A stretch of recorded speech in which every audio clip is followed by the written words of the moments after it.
It was almost midnight when a man walked into a hotel. He was black, tired and moving slow because his daughter was asleep in his arms. She looked about 8. Her cheek rested on his shoulder. One hand held a small stuffed rabbit with one ear bent down like it had been loved for years. The man wore a dark hoodie and old jeans, no suitcase, no shiny watch, just a phone in his pocket and a father's careful grip. The lobby was bright and quiet. Soft music played. The floor shined like glass. Behind the front desk stood one worker, tapping on a keyboard like he wanted the night to hurry up and end. The man stepped up and spoke gently. "Hi, I need a room for just tonight. 2 guests." The worker looked up. He didn't smile. His eyes moved, hoodie, shoes, sleepy kid, then back to the screen. He leaned forward a little and said, not loud, but loud enough for a couple sitting nearby to hear, "Sir, this isn't the kind of hotel you just come into." The words hung in the air. The man blinked once. He stayed calm. "I'm not trying to cause trouble. My kid needs sleep. If you have anything open, we'll take it." The worker's fingers stopped. His voice got smooth, like he had said this before. "We're full." The man didn't argue. He just watched the worker's face, like he was trying to understand what was really being said. And then the front doors opened again. A couple walked in, laughing, dressed nice, rolling expensive luggage.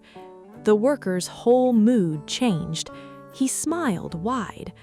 "Good evening. Welcome in. Checking in tonight?" They didn't even have a reservation, but somehow the worker found a room, right there, in seconds.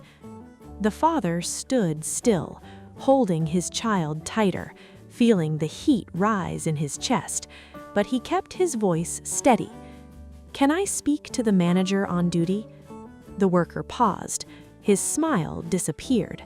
And that was when the night started to turn into something much bigger than a room key. Because before this night was over, the man they tried to throw out would make one phone call, and the whole hotel would learn who he really was. He didn't plan to stop at this hotel. 2 hours earlier, he and his daughter had landed after a long flight. The plane was late, the airport was crowded. His daughter, Lila, had fallen asleep before they even left the gate. He could have driven home. It was only about 40 minutes.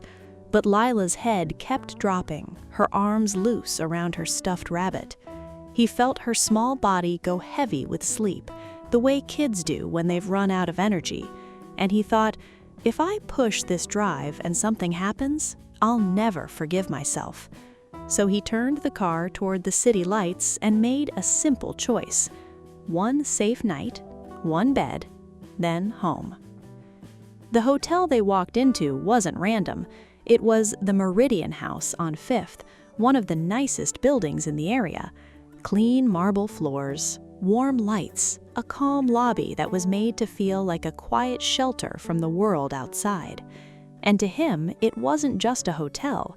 It was his work. Not in the way people say, my work, when they mean their job. In the real way. He had helped build the brand from the ground up.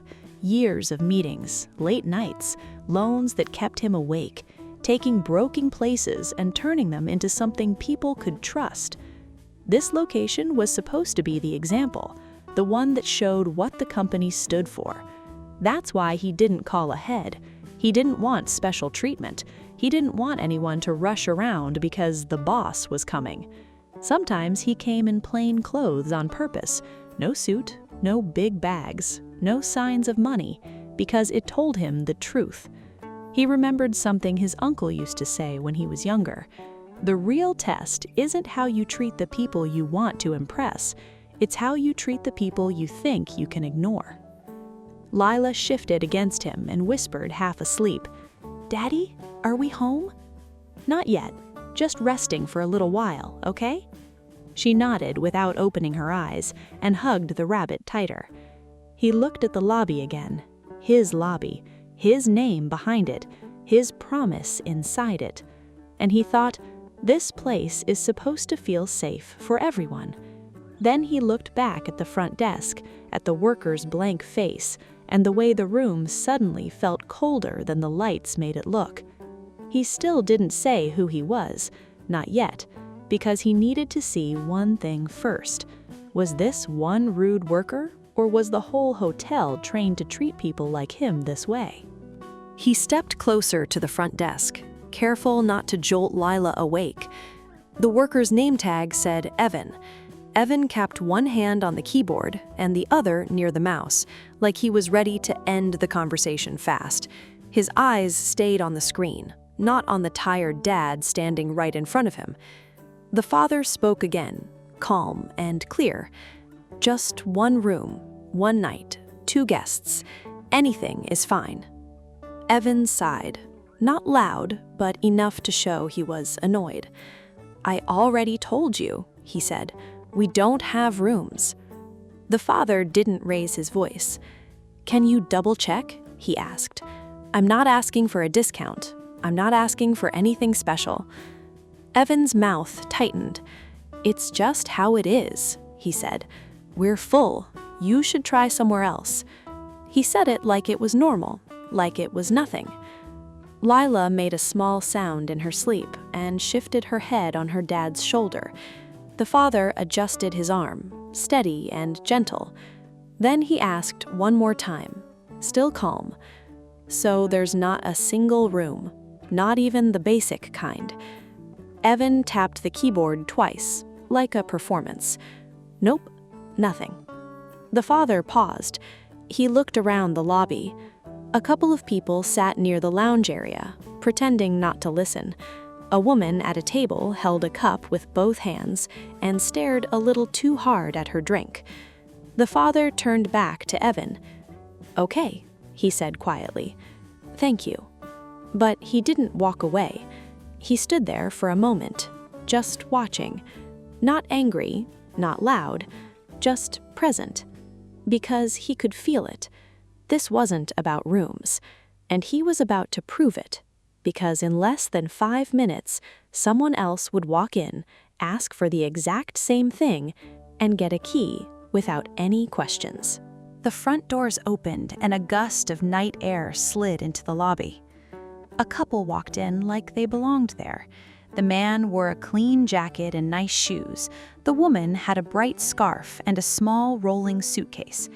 They looked tired too, but in the way people look when they expect the world to make space for them. They walked straight to the desk. Evan's face changed fast. His shoulders lifted. His voice warmed up like a switch had been flipped. Good evening. Welcome to Meridian House, he said. Do you have a reservation with us tonight? The man shook his head. No, we just got in. Any chance you have something open? Evan didn't hesitate. Of course, he said. Let me take a look for you. The father stood a few feet away, still holding Lila. He watched Evan's fingers move across the keys. No sigh this time, no sign pointed at, no speech about this kind of hotel. Evan nodded at the screen like it had just given him good news. Yes, he said, we do have a room available. The woman smiled with relief. Perfect. Evan smiled back. I can also upgrade you since it's late and we want you comfortable. Upgrade. The father's jaw tightened for a half second, then relaxed again. He didn't want anger to drive this. He wanted the truth. Evan took their card, ran it, and slid 2 keycards across the counter. Here you go. Elevator is to your left. Enjoy your stay. The couple thanked him and walked away like the keys in hand, like the whole thing was normal, like nothing strange had happened. Lila stirred and blinked her eyes open just a little. Daddy, she murmured, voice sleepy, are we staying here? He swallowed once. We're trying to, he said softly. Go back to sleep, okay? She nodded and hugged her rabbit. The father stepped back up to the desk. His voice was low, steady, controlled. "I'd like to speak to the manager on duty." Evan's smile didn't come back this time. He picked up the phone slowly, like he already knew this was getting serious.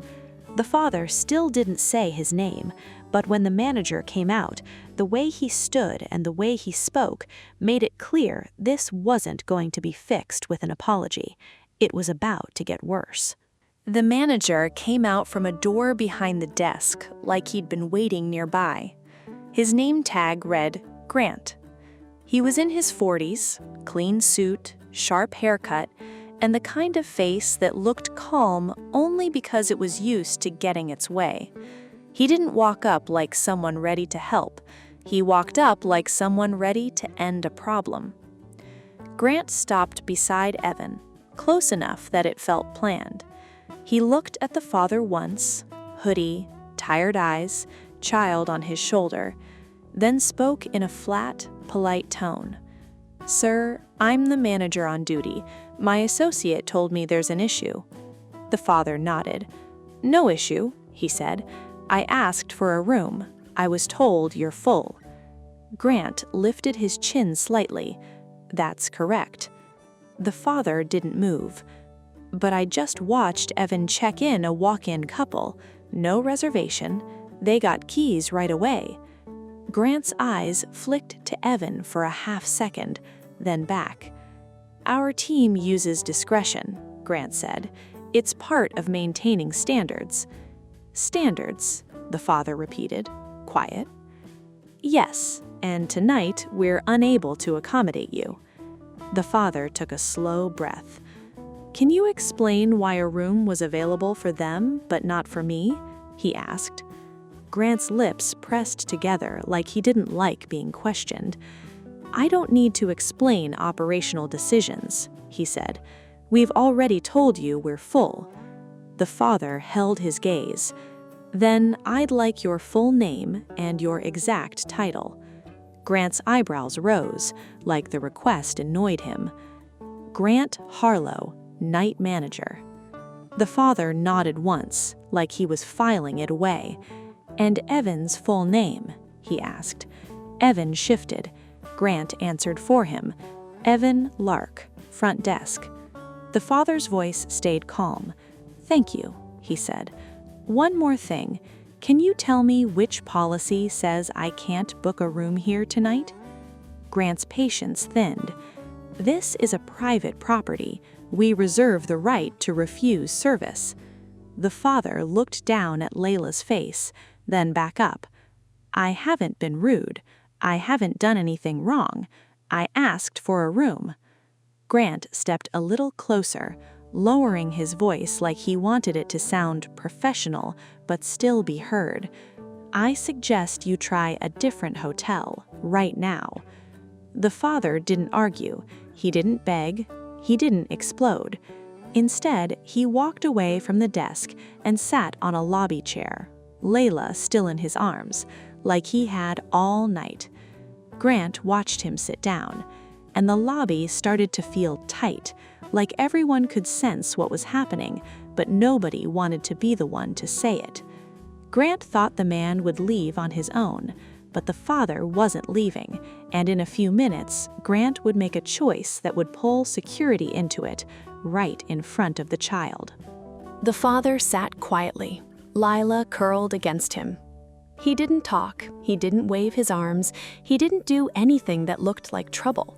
He just stayed. And that somehow seemed to bother Grant more than shouting would have. Grant didn't go back to his office. He stayed near the desk with his arms crossed, watching the father like he was a stain on the marble floor. Every now and then, Grant leaned close to Evan and whispered something. Evan would nod fast and type, then stop typing, then look up again like he was waiting for permission to breathe. Across the lobby, a young employee at the concierge stand kept pretending to work. Her name tag said Nina, but her hands weren't moving. She was listening. The father noticed her eyes flick up each time Grant spoke, then drop back down like she was scared to be caught caring. A couple of guests in the lounge were also watching, not openly, not like they wanted to get involved, more like they couldn't help it. One man slowly set his glass down. A woman shifted in her chair and stared at her phone without really scrolling. The whole lobby felt like it was holding its breath.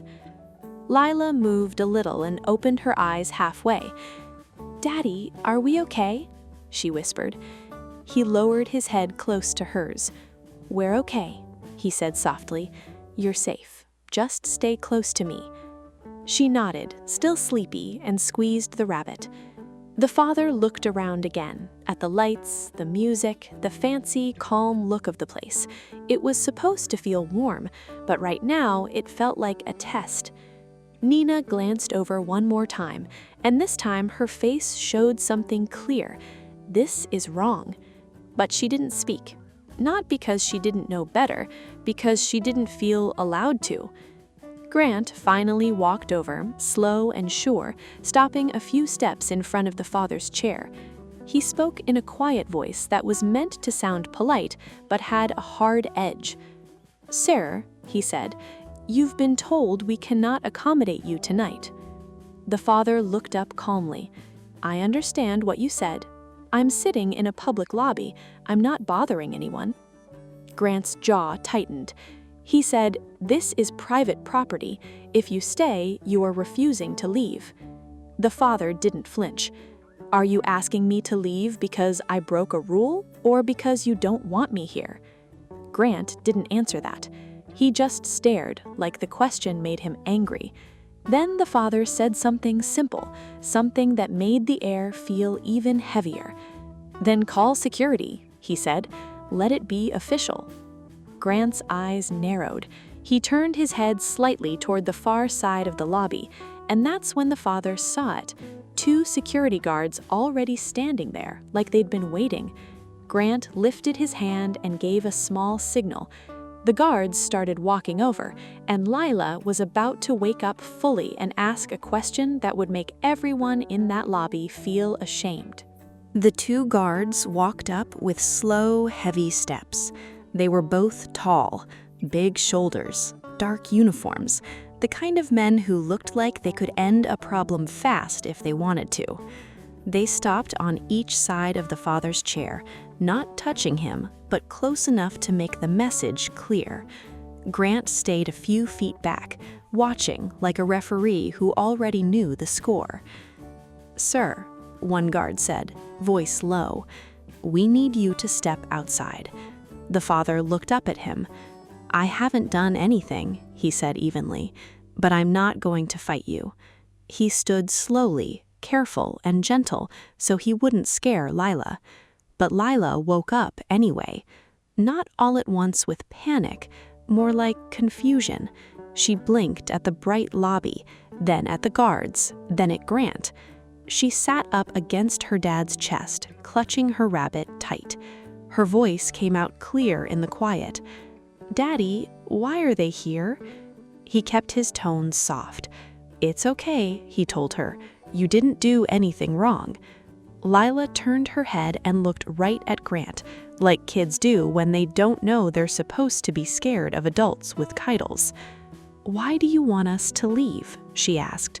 Her words weren't loud, but the lobby was so quiet they carried across the room. A couple near the elevators turned around. The woman in the lounge stopped pretending to scroll. Even Evan at the desk froze like his body forgot what to do. Grant didn't answer the child.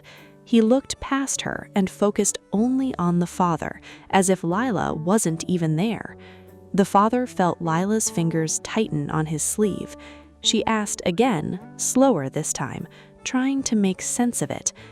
"Did we do something bad?" "No, not even a little," her dad said right away. Lila looked at the guards, then back at Grant. "But isn't this a hotel?" she said. "Aren't you supposed to help people sleep?" One of the guards shifted his feet. Not a big move, but the father saw it. That guard didn't look cruel. He looked uncomfortable, like he didn't like how this felt. Grant's face hardened. "This is enough," he said, voice sharper now. "Escort them." The guard on the left stepped forward. The father didn't move toward the door. He didn't resist either. He just stood there, steady, with his daughter pressed against his side. And then he said, calm as stone, "Before you take one more step, I'm making a call." The father reached into his pocket for his phone. He wasn't calling the police. He wasn't calling a lawyer. He was calling someone inside the company, and whoever answered was about to change the whole night. The father pulled out his phone. His hands didn't shake. His face stayed calm, but his eyes were sharp now, like everything had clicked into place. Grant let out a short, annoyed breath. "Sir, put the phone away," he said. "You're leaving." The father didn't argue. He just looked at Grant and said, "I'm not calling to complain. I'm calling to document." That made Grant pause for half a second. The father tapped one name in his contacts and hit call. It rang once. Then someone picked up. "Yes," a man's voice answered, alert like he'd been sleeping but woke up fast. The father spoke quietly, so only the people closest could hear. "I need the on-call executive for Meridian House, right now. Lobby, front desk, time matters." He listened for a moment. Then he added, "Pull the lobby cameras from the last 15 minutes. Make sure they don't get touched." Grant's eyes narrowed. Evan's mouth opened slightly, then closed again. The father listened again. He nodded once. "Thank you," he said. "I'll wait." He ended the call and put the phone back in his pocket. Layla tugged his hand. "Daddy," she whispered, "are we going outside?" He looked down at her and kept his voice gentle. "No," he said, "not tonight." Grant stepped forward, trying to take control back. "You don't get to decide that," he snapped. "This is my hotel tonight." The father's eyes didn't leave Grant's face. "We're about to find out," he said calmly. The guards looked at Grant, waiting for the next command. And for the first time, Grant hesitated, like he wasn't sure whether to push harder or back off. Because whatever that call was, it didn't sound like a random guest. The elevator chimed upstairs, the doors were about to open, and the first person who stepped out would make Grant's words, "my hotel," sound like a joke. The elevator made a soft ding. The doors slid open. A woman stepped out first, moving fast. She wore a blazer and had a tablet in her hand like it was part of her arm. Behind her came a man with gray hair and a tired face, but his posture was straight and serious. Two more people followed, one in a suit, one in a hotel jacket with a badge that said Regional Operations. They didn't look around like guests. They walked with purpose, eyes locked on the front desk area. Grant's confidence returned for a second until he recognized the gray-haired man. His face changed. The color drained out of it. "Mr. Klein," Grant said, voice smaller now. The gray-haired man didn't answer him. He walked straight to the father and stopped in front of him. His eyes went to Lila first, then back to the father. "Sir," he said, breath tight, "are you Marcus Reed?" The father nodded once. "Yes." Mr. Klein swallowed hard. "I'm Daniel Klein. I oversee operations for this region. I'm sorry you were treated like this." The lobby went quiet in a new way. Evan stared like his brain couldn't catch up. One of the guards took a step back without being told. Grant tried to speak, but the words didn't come out right. Daniel turned slowly toward Grant and Evan. His voice wasn't loud. It didn't need to be. "Everyone needs to understand what's happening," he said. He held up the tablet and tapped once, then turned the screen slightly so the desk could see a page with a photo and a short bio. "This is Marcus Reed," Daniel said, "founder and majority owner of Meridian House Hotels." He paused, letting it land. "And the person you tried to remove from this lobby owns this building." Grant's mouth opened, then closed. Lila looked up at her dad, eyes wide, still hugging her rabbit. "Daddy, you own it?" Her father's face softened for the first time all night. "A part of it, yeah, baby." Lila blinked like she was trying to understand what own even meant. Daniel turned back to the staff, and now his voice carried steel. "And I want a full report of exactly what you said to him and why you thought this was okay." Nobody moved. Not Grant, not Evan, not even the guests watching from the lounge, because everyone in the room understood the same thing at the same time. This wasn't just embarrassing, this was serious. Grant finally found his voice and tried to explain it away, but Marcus wasn't here for excuses. Next, he's going to decide what happens to jobs, policies, and the kind of hotel this place will be from now on. Grant cleared his throat like he could reset the night with a new sentence. "Mr. Reed, we didn't know who you were," he said quickly. "If we had known, we would have—" Marcus raised one hand, not rude, just firm. "That's the point," he said. "You didn't know." He looked at Grant, eyes steady. "You treated me the way you thought you could treat a man who looked like me," Marcus said. "You did it in front of my child." Grant tried again. "We have to protect the hotel. We can't allow just anyone to—" Marcus cut in, still calm. "Stop," he said. "You're not protecting the hotel. You're protecting your comfort." Daniel Klein stood beside Marcus, quiet now, letting Marcus lead. Marcus turned slightly toward the guards. "You both did what you were told," Marcus said, "but hear me clearly. Next time a manager asks you to remove a parent and a child from the lobby, I expect you to ask one question first. What rule did they break?" One of the guards nodded right away. "Yes, sir," he said. Marcus then looked at Evan. Evan's face was tight, like he was trying not to panic. Marcus didn't yell, he didn't insult him. He spoke like a man who wanted a lesson to stick. "Evan," Marcus said, "you told me there were no rooms, then you gave rooms to someone else." Evan swallowed. "I thought," he started. Marcus shook his head once. "No," he said, "you decided." Evan's eyes dropped. Marcus continued, "You're not being fired tonight, but you are being removed from the front desk starting now." Evan looked up, shocked. Marcus held his gaze. "You're going into a training program, not just customer service, values, fair treatment, real situations, and you will work shifts with a supervisor who will sign off when you're ready to be here again." Evan nodded fast. "Yes, sir," he said quietly. Marcus turned to Grant. Grant straightened his jacket, trying to look confident again, but it didn't work. Marcus spoke slowly. "Grant Harlow," he said, "you used policy as a cover. You threatened a father and a child. You called security to do something that never should have happened." Grant opened his mouth. Marcus didn't let him. "You're done here," Marcus said, effective immediately. Daniel didn't argue or hesitate. He turned to the woman with the tablet. "Document it," Daniel said. The woman nodded and typed. Grant stood still for a second, like his legs didn't know which way to go. Then he gave a stiff nod, turned, and walked toward the back hallway without another word. The lobby stayed quiet. Nina, at the concierge stand, looked like she still wasn't sure if it was safe to breathe. Marcus walked over to her. He lowered his voice so it was mostly for her. "I saw you watching," he said. "You knew it was wrong." Nina's eyes filled a little, but she blinked it back. "I didn't know what I could do," she whispered. "I know. That's not on you. That's on leadership."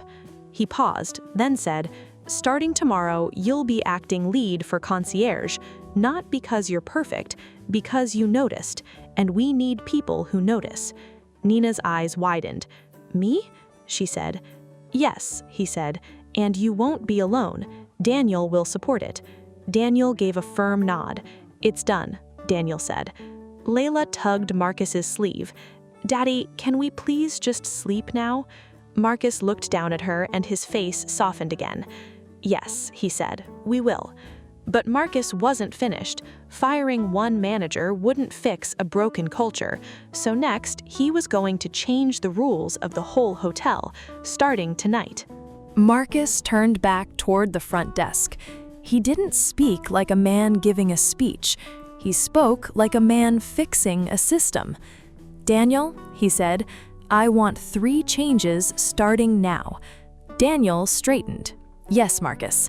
Marcus held up one finger. "First," he said, "room availability has to be honest and trackable.